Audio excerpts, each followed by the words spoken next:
Dahil nagparamdam na nga sa akin yung espiritu ng summer, inuhaw si Inday Belinda Day, nagkuha siya ng butong tapos nag-inom.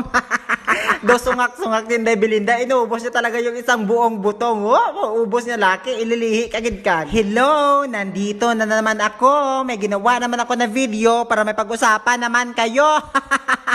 Halos busy na nga kami lahat kasi yung iba nag-prepare na ng mga lutuin namin, yung iba naman nag-prepare pa rin ng lulutuin namin. Di ba, bunggahan? Ulit-ulit man yung sinabi ko, oy. Si Ma'am Karen, nag-iyak-iyak na siya sa sibuyas ko, Bahala ka na, Ma'am Karen, kasi ako, mag-inom-inom lang ako dito ng palamig. Palamig? Shake? Basta. Hindi ko na talaga alam kung ano yung tawag sa kinakain ko kasi grabe na talagang init na panahon dito, Day. Kaya nagpalamig-lamig ako. Bigla kasing may nagsabi, pumunta ako, tapos bumili ako at kinain ko. Ops, teka lang. Akala niyo magbabanding kami, Hindi, matagal na video yan. Na-upload ko lang kasi sayang. Ito talaga yung tunay nga nangyari. Kami lang talaga na tatlo ni na Sir Mark, Sir Michael, yung nagsama-sama para magbanding-banding. Wala sa plano to, Day, kasi si Sir Mark, sinapian siguro ng kaboringan sa buhay. Ang layo-layo ng kanyang lugar, nagpunta talaga siya dito sa amin para lang mamutong.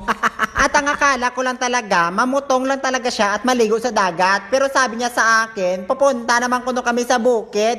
Grabe yung init. Tapos susulungin namin yung init. Sus, wala kami magawa ni Sir Michael, kaya sumunod na lang kami. At pagdating namin sa kanto, may checkpoint pala.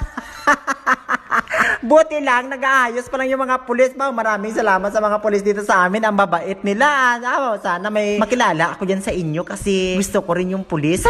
At pagdating nga namin sa aming pupuntahan sa Teraklima, napakamalas namin kasi sirado pala. Siguro nililinis ito kasi ang daming bisita dito pag Holy Week. Kaya naisipan naman namin, bumalik kami at may nakita kami mga chocolate hills. Doon na lang, umakyat kami doon. Wala kaming magawa kasi Sir Mark andun na. Nauna na siya. Kaya no choice na talaga kami ni Sir Michael. Kaya pinuntahan na namin siya.